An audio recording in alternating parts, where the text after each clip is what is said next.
Okay, good morning, good afternoon, or good evening, whatever the case may be. Welcome to the makeup lecture for June the 6th, 2023. It's Memorial Day, so I hope you enjoy the day off school, but don't forget the reason why it is a holiday. Today, I want to talk a little bit about the presentation that you're going to be doing, or the presentations that we're going to be doing on Thursday and Tuesday next week. I also want to give you some information about the final exam, which is coming up. But first, I want to begin our makeup lecture today by talking a little bit about the material that we've covered so far in the course. We only have a couple of classes left, so this might be my last chance to go back and sort of do a greatest hits anthology of all of the concepts that we've looked at since the beginning of the term.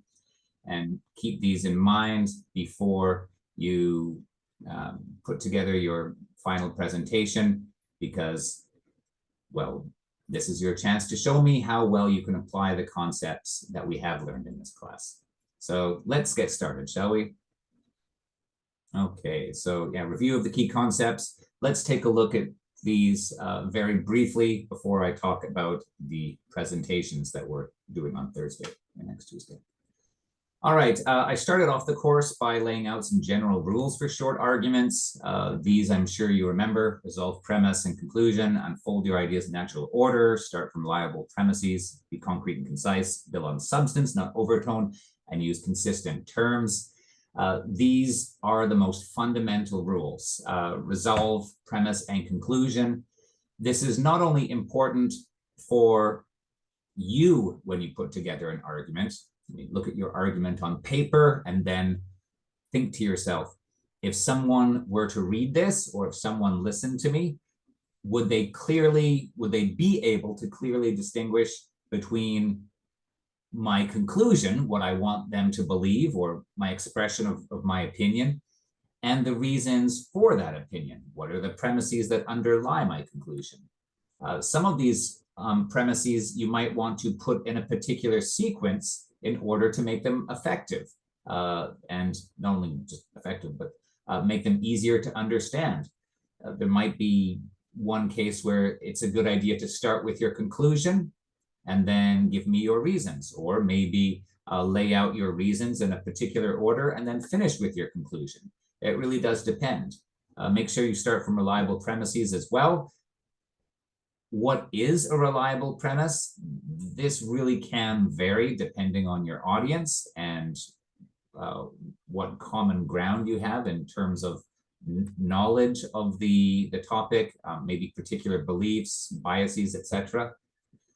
Be concrete and concise. Remember, no one needs to, or no one wants to listen to long-winded descriptions of something when it could be summarized in a much more concise way.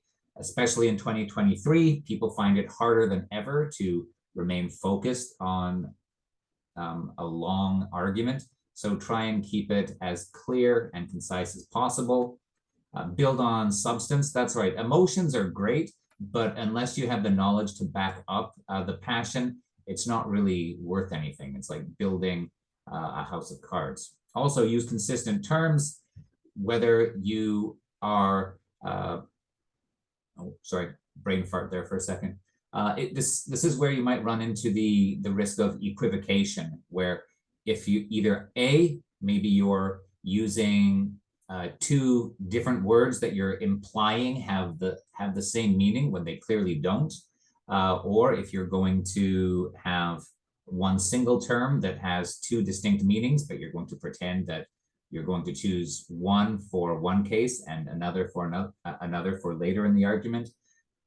Be consistent, both in terms of the vocabulary that you're using, as well as the individual meaning of the words that you are choosing.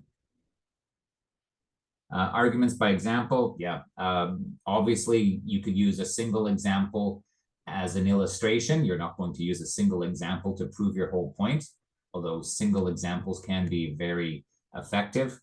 You want to make sure that your examples are representative, so make sure they do give a very good overview of whatever grouping of information you're trying to describe, and be very careful when you use statistics as well as when you listen to statistics, because they can be misleading.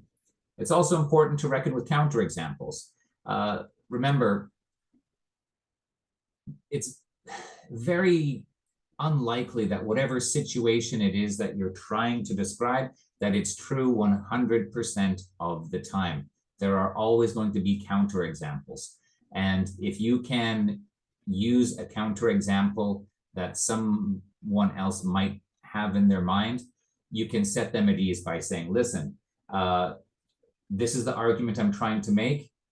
Here's an example, and it's representative.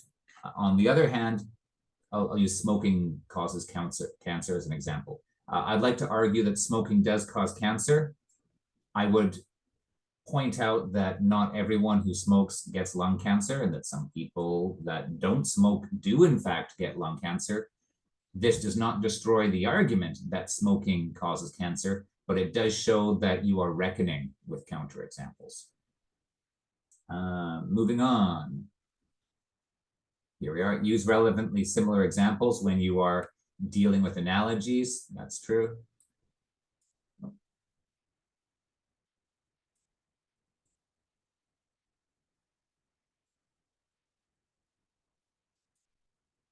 Oh, hold on. Has my computer frozen? There we are. Oh, going back. Okay, yeah, arguments from authority. Yeah, when you cite a source, tell us who they are, where did they say something? If was it in a particular peer-reviewed journal, for example? Are they informed? What are the person's qualifications? Remember, just because someone is a doctor or has the words PhD behind it after their name, they're not necessarily an expert in everything. And also some people don't have academic qualifications, but still might be a very great source for a different kind of argument. It really does depend on what sort of argument you're trying to make and what would qualify as an informed or an impartial source. Remember to cross-check them too. Is the source that you are quoting someone that is expressing a mainstream or commonly accepted idea? Is it part of a broader consensus, or is the source that you are citing an outlier, someone that is on the fringe?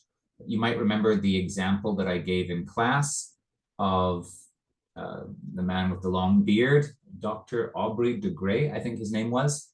He said that people might be able to live up to 1,000 years old.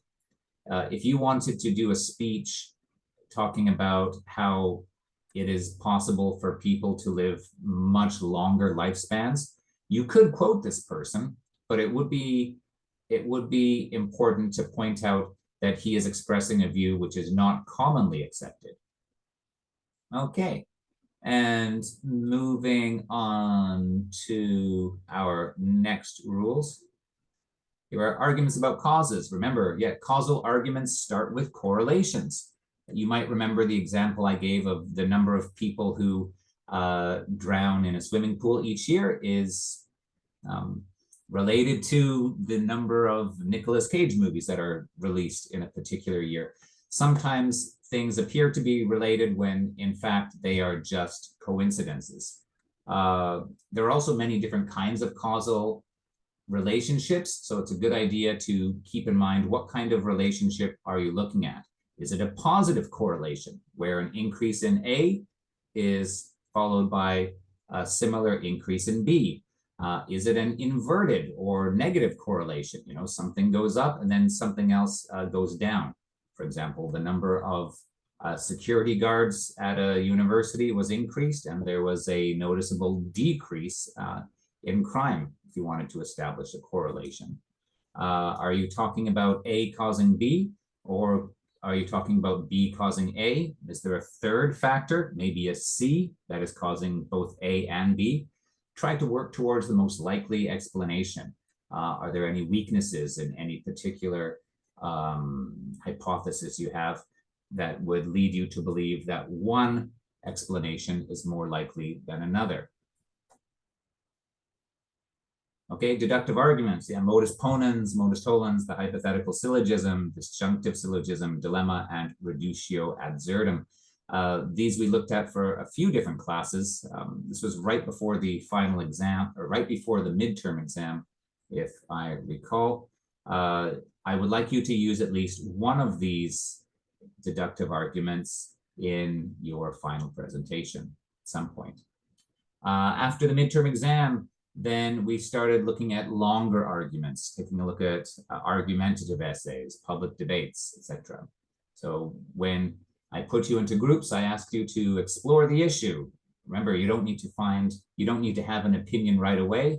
It's a good idea to hear both sides of an argument, take your time, find out as much as you can, and then reach a conclusion.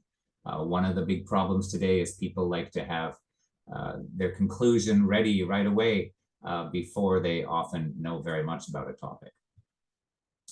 Defending your basic ideas with premises of their own. This can be especially important if you are dealing with a crowd that might not accept your own basic premises, that you might need to give a little bit more evidence to show how your premise is reliable. Reckon with objections, that's right. So try and think, well, what are the objections that someone might have to your argument? What are their counter arguments? And what can you do to show that your argument is stronger than the objection if the objection is not wrong? If the objection is wrong, try to point out why it is wrong. Is it logically incoherent? Is it not based on fact? Is the objection filled with loaded language? Is there a fallacy in there somewhere? Okay, sorry, I almost burped there. It's just a little bit after lunch as I'm doing this. Then we moved on to, argumentative essays. We talked about that. Oral arguments. I'll go through these fairly quickly. When you start an oral argument, especially a public debate, it's a good idea to ask for everyone to open their minds as well as their ears and say, listen, I'm very happy to be here today. I'd like to talk about something that I think is very important. And I think by the end of my speech, you will think it's important too. Remember to signpost energetically. Remember, someone listening to a speech does not have the same information does not have there's the script in front of them. So if you're reading an essay, for example, you can put the essay down, you can stop, you can go back to it, you can reread it, you can think about something. But if you're listening to a presentation in real time, you don't have the opportunity to do that. So it's a good idea as you are going through your presentation to signpost. And when I say signpost, I mean, today I'm going to talk about the death penalty and 3 reasons why it should be abolished. If I were to start my introduction with something like that, people know right away what the topic is, and they know my opinion on that topic. First of all, I'm going to talk about the risk of killing innocent people. After that, I'll talk about the expenses that are incurred with the death penalty. And finally, I will discuss how the death penalty is a violation of human rights, for example. Number 43, matching your visuals to your argument. Sometimes a picture really can be worth 1,000 words. So try to find a few pictures online, something that will either illustrate a point or demonstrate the importance of your argument. Next, end in style. Remember, you don't want your voice to slowly go down and then disappear at the end of the presentation with no sense of drama. You want to finish with a bang. So end in style, don't go overtime. This is especially true in public debates where sometimes you can get cut off if you are going overtime. And in that case, you wouldn't get a chance to finish your argument. So have a very good practice. Make sure your timing is down to the second, and remember to end in style. People want to be impressed, and you can do that. Moving on, public debates. Listen, learn, leverage, offer something positive. I wanted to move on to that one right now. Offering something positive. there is so much negativity in public discourse the last number of years. And I think part of that comes from the emphasis on the negative. I think in many cases, people that are on opposite sides of an argument will often have a lot of common ground. They're disagreeing on certain key points, but they still share a lot of basic premises. I think I might have given the examples of gun control and abortion in class. In the case of gun control, I think there are very few people in the United States that would argue that there should be no controls whatsoever on guns. The big difference, however, is what kind of restrictions there should be and how they should be enforced.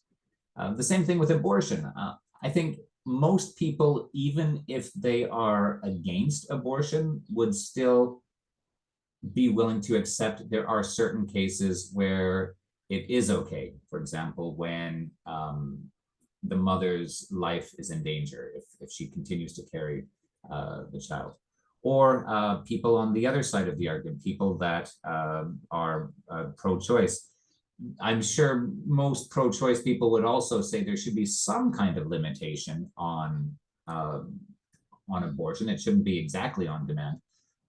So both groups can still have a fair amount of common ground. They're differing on details rather than some of the most basic premises. Work from common ground, yeah, at least be civil. This is rule number 49. Try not to insult the other person. I think we've seen this in public discourse as well, where sometimes public debates or political commentary, political conversation often becomes a shouting match. And instead of exchanging ideas and trying to work toward mutually beneficial conclusions, it turns into a competition of insults and strawman arguments and ad hominem attacks. Okay, common ground. Oh, here we are. These are some of the common fallacies. We looked at these in class. Yeah, ad hominem. Oh, by the way, for the final exam, you will not need to memorize the Latin. So don't worry if you can't remember that ad hominem, I think means against the person or attack the person. Ad hominem is an argument when instead of attacking the ideas that the person has, instead of going after their arguments, you're just attacking the person. Now, remember, there might be good reasons to dislike a particular person, but if you are going to be having a debate with someone, you want to argue against their ideas, not the person who is holding those ideas. So if you disagree with the person's conclusion, if you disagree with their premises, the fact that you find them a disagreeable human being is sort of besides the point. In a debate, you want to attack the person's ideas, not the person. Ad ignorantium, that's when you are saying there's no evidence to the contrary, so A is false, or there's no evidence to the contrary, so A must be true. Misericordium, that's when you are using some sort of emotional plea for special treatment, often pleading for sympathy. Ad populum, I put here one of my favorite quotes from the late, great Christopher Hitchens. Do not take refuge in the false security of consensus. Don't think that just because a large number of people believe something that necessarily makes it true. If you happen to be in the majority on a particular topic, don't feel that there is some security there just because you are in a large group of people that believe something. Next, yeah, affirming the consequence. That's, I think I gave an earlier example. If beer is free, then the students are happy. The students are happy. Therefore, go back here. If beer is free, the students are happy. The students are happy. Oh, therefore beer must be free. Actually, this fallacy neglects to notice that there could be many other reasons why the students are happy, not necessarily just because beer is free. Denying the antecedent, I believe I gave an example. You know, if it rains, then the mail will be late. well, maybe the male was late, but that doesn't mean, hold on, take 1 second there. Yeah, denying the antecedent. I think what was the example I gave in class?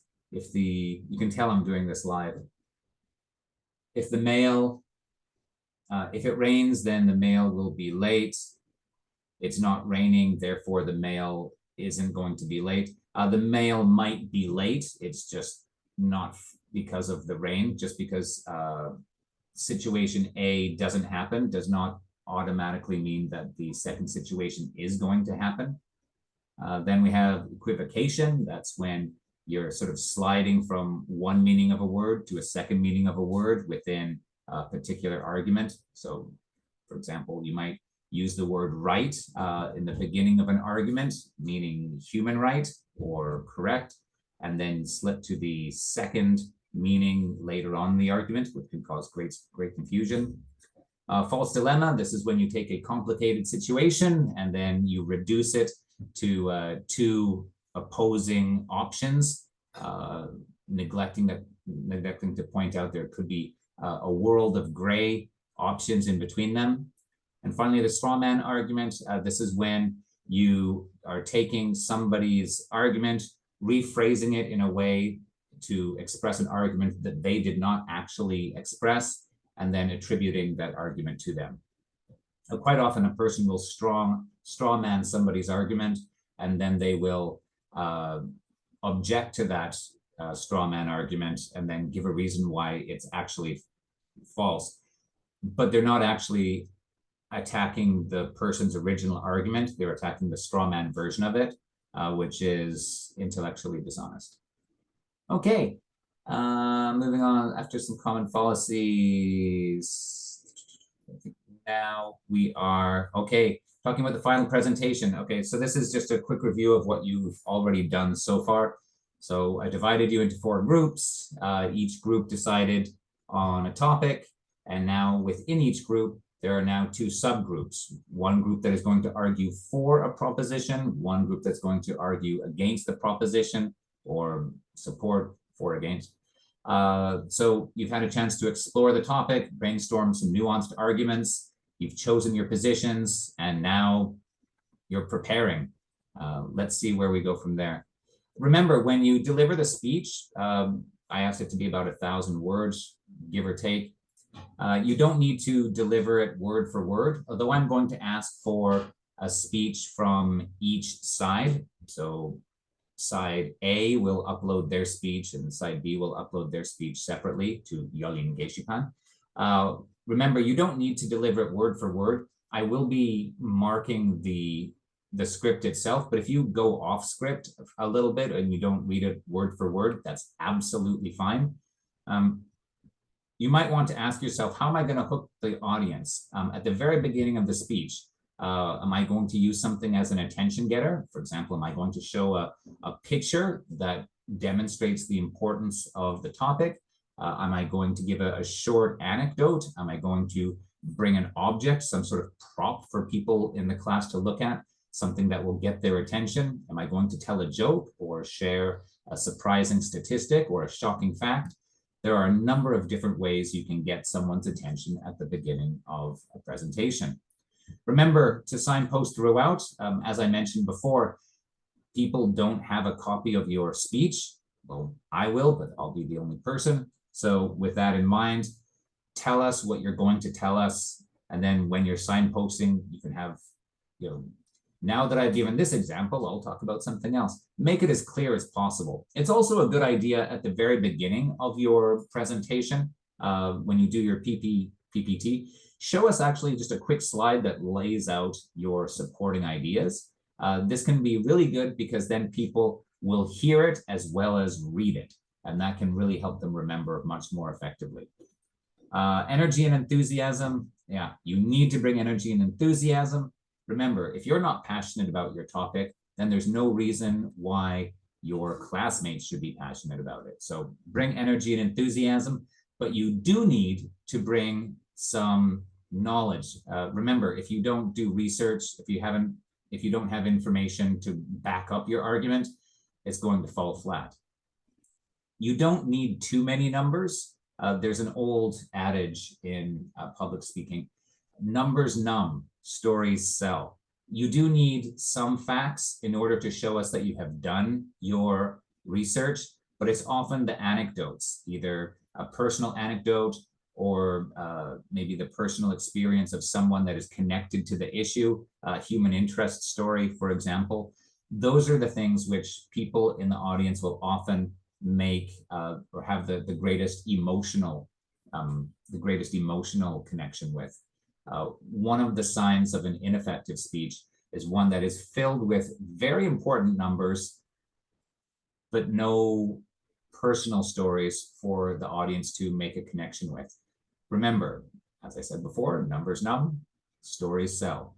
Both types of information are very important in public speech, and you need to find a balance between them. We're only doing 2 different groups each day, so there's plenty of time.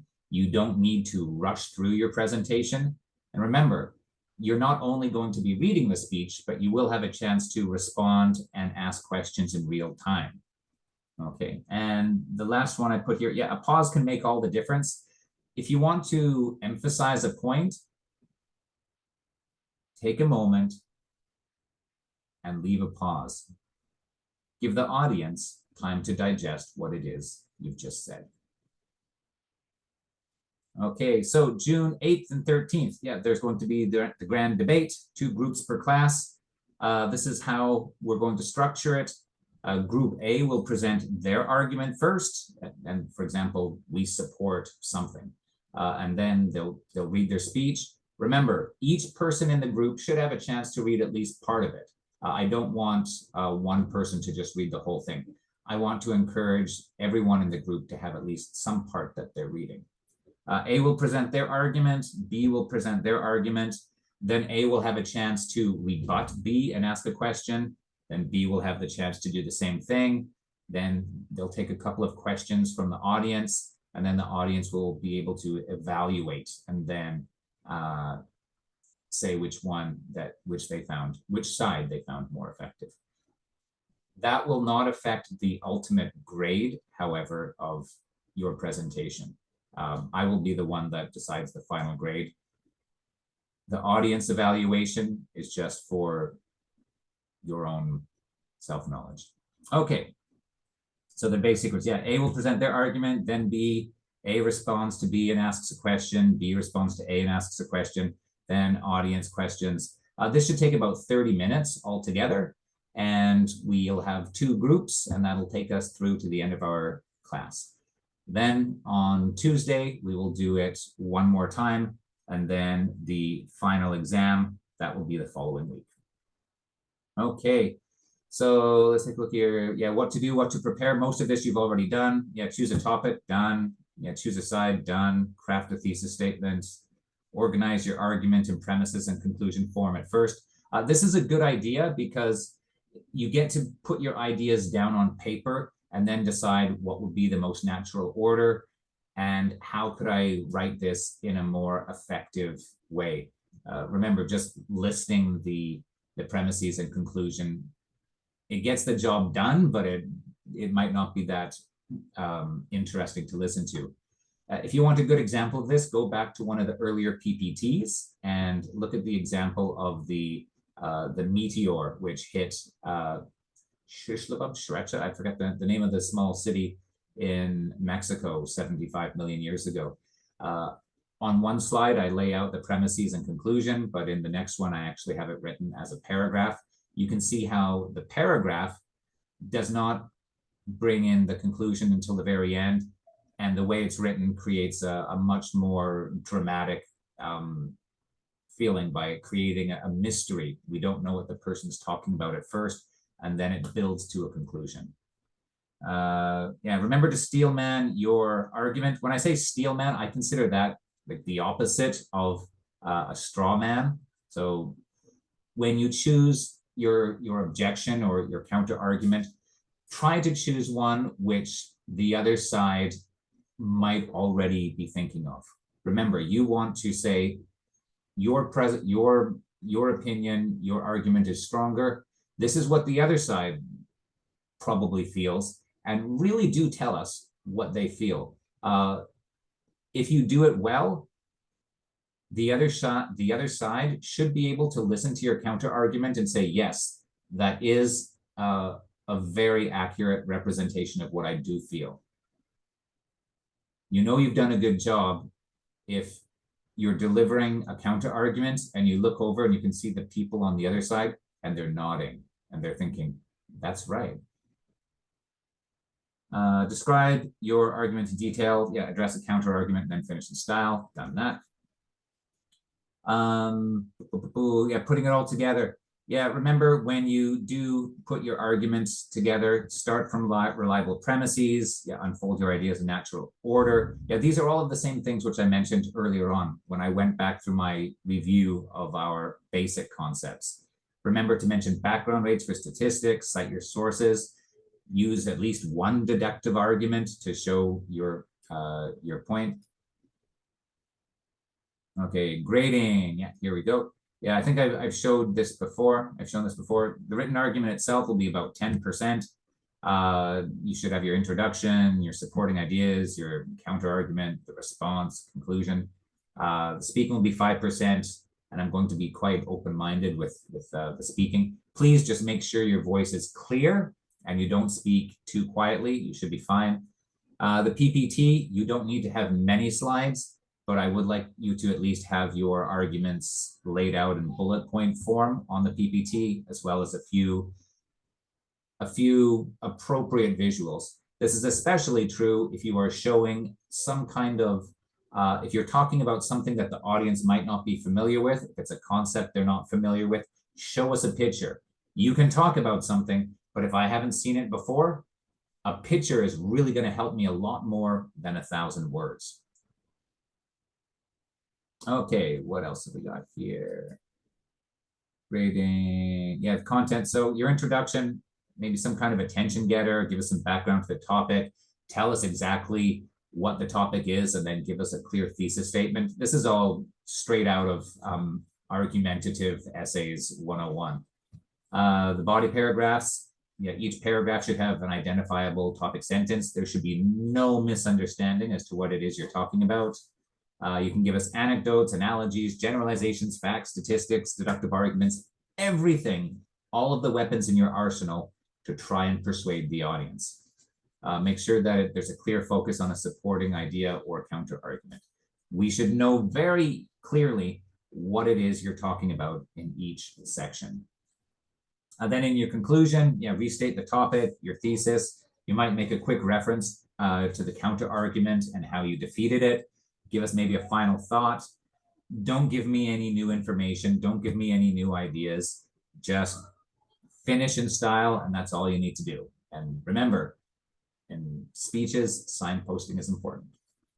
Okay, so I'm looking for one speech per subgroup. So for each topic, there should be 2 different arguments. One script which will describe the for argument, and another one that describes the against. So you're looking at 2 or 3 people for each one. For your sources, you don't need to have an extensive bibliography, but please just tack it on at the end. You can use either MLA or APA formats. I'm not really preferential to one or the other. Please include the dates, all your members' names in English, their student numbers, have a title, have a word count at the end, all of the things that you would normally put in a writing assignment. Please use MS Word. You don't need to convert it to PDF form. Just MS Word is fine. Presentation points. You have a speech will be 10 points. You'll be graded as a group.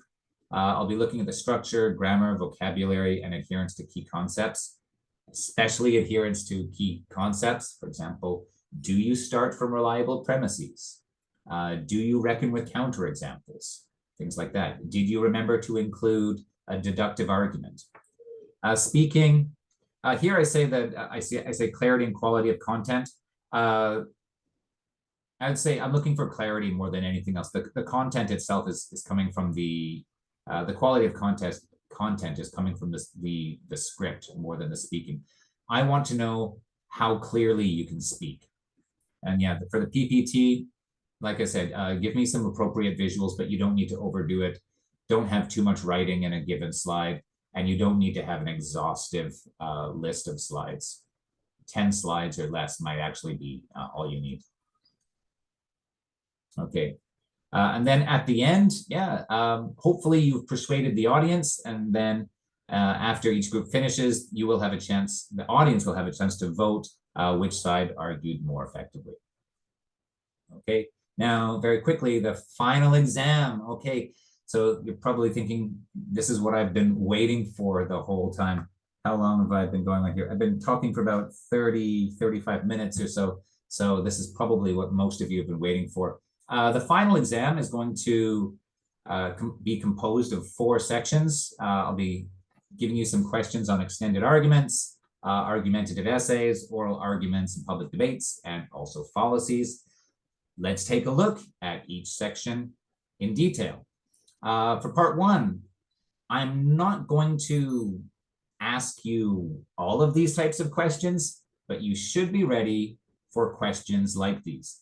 I might ask you to identify a few positions on a particular topic. For example, I'll give you a topic, let's say the death penalty, okay, and then ask you to identify a few positions on 1 or 2 sides of this argument. Maybe to construct an argument for or against a position. I might ask you to brainstorm, for example, 3 reasons in support and 1 counter argument. Or maybe I'll give you an argument. Maybe I'll give you something to read.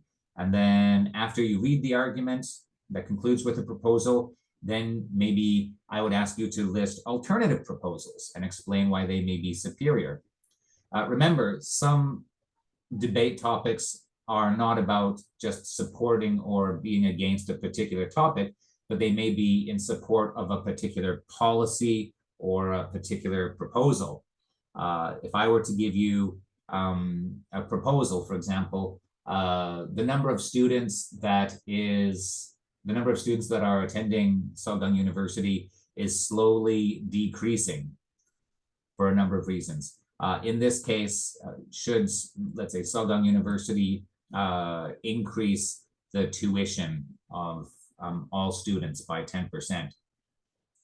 Could you come up with an alternative proposal and explain why your proposal is superior to the original one? Part 2, take a generic argument and make it specific. You might remember some of the examples I gave of very general arguments. For example, the minimum wage should be increased, or something should be done. The death penalty should be allowed in some certain cases. A market should be regulated. There should be something. Take it and make it more specific. I might then ask you to choose a position on the topic after you've made it specific and then support it. Or I might ask you to describe an objection and neutralize it. Oh, that sounds very much like your homework assignment from a little while ago, doesn't it? Ooh. Okay. Part 3, I might ask you to add signposting to an argument or identify premises and conclusion in an argument. Or take a negative argument and put a positive spin on it. I might ask you to identify common ground in 2 opposing positions. When I said here, add signposting, what I'm thinking of is taking a written introduction or a written body paragraph or a written conclusion, and then turning it into a script. So going from a written form to a spoken form. What language would you change to make something more conversational? Would you structure it any different way?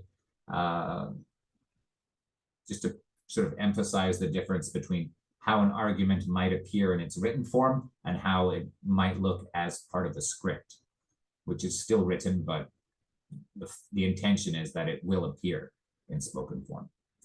Then part 4, fallacies. I might ask you to identify fallacies in certain arguments.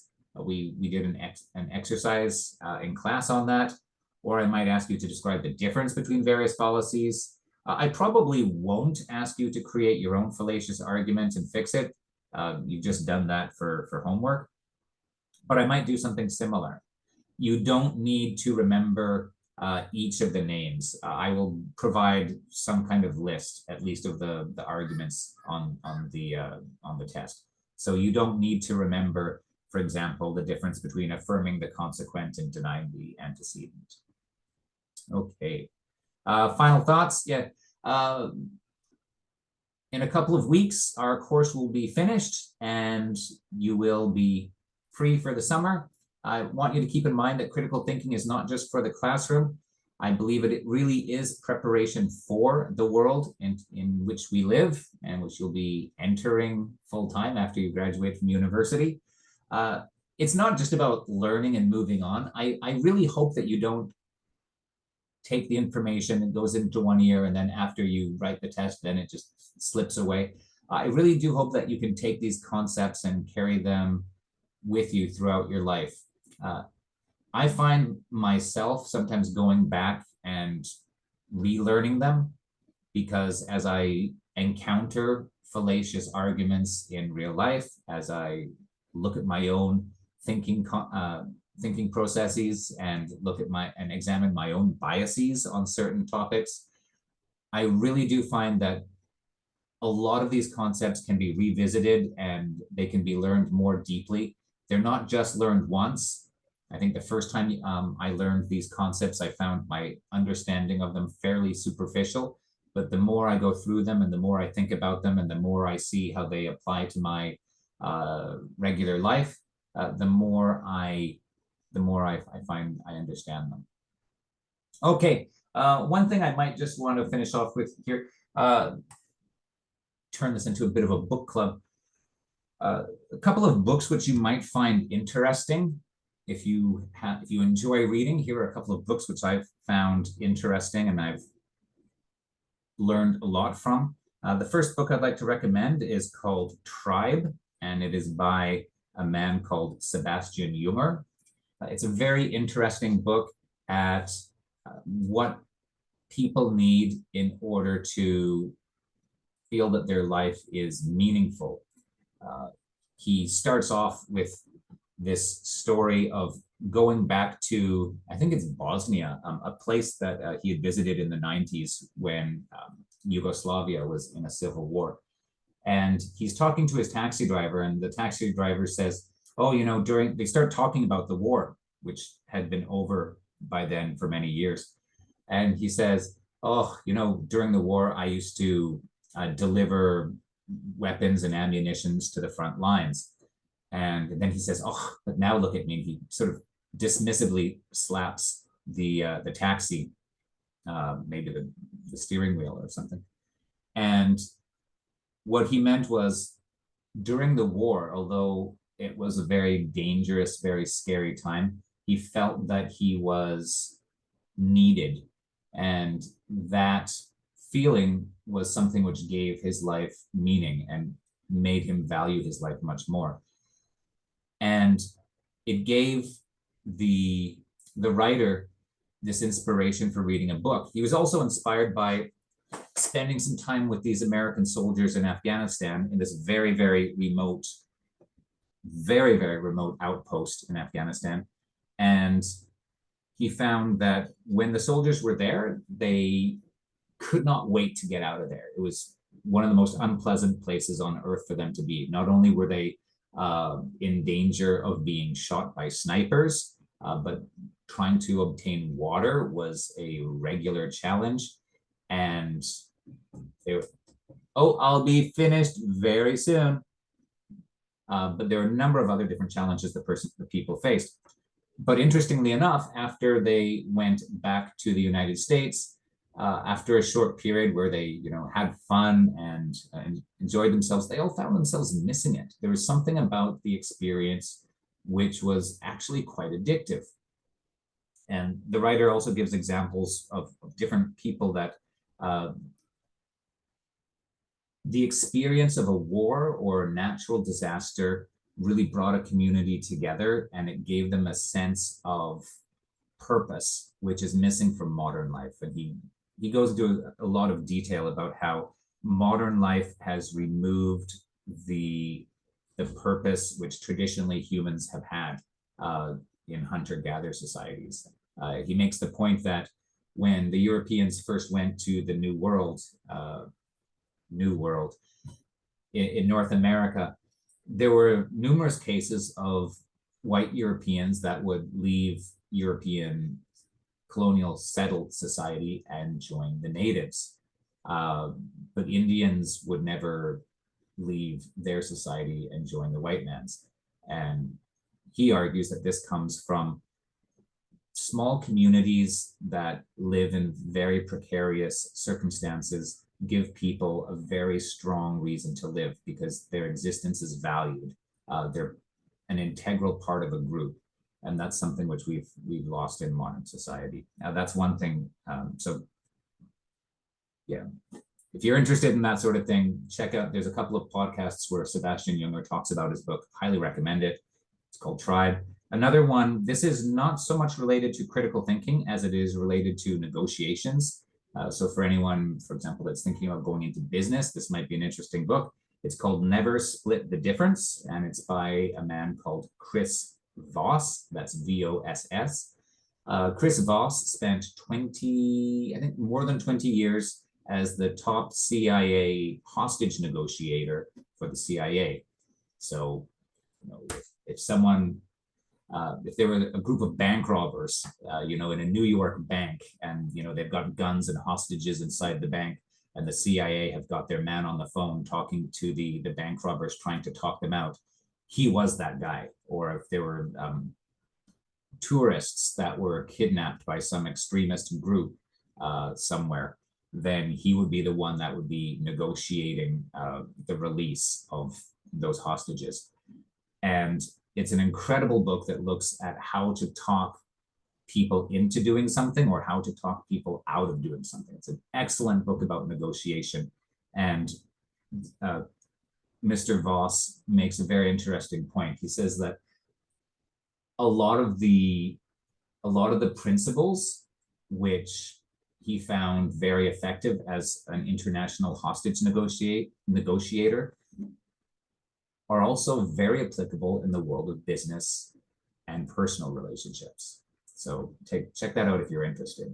There are also some podcasts where he talks about his book in great detail. Highly recommend both. I could recommend more, but if you have watched this video until this moment, I think you're probably just about ready to finish it and start working on your final presentations. So I will leave off there. And okay, great.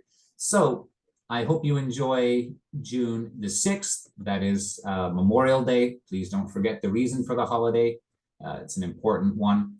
And I'll see everyone for our first round of presentations on Thursday. If you have any questions about anything that I've said here on Zoom or anything related to the final exam or presentations, please put a message in the group chat for Sagang Tok Tok so everybody gets access to the same information, and I will answer your question as soon as I see it. So until Thursday, have a great afternoon, morning, evening, whatever the case may be, and I'll see you on Thursday. Goodbye.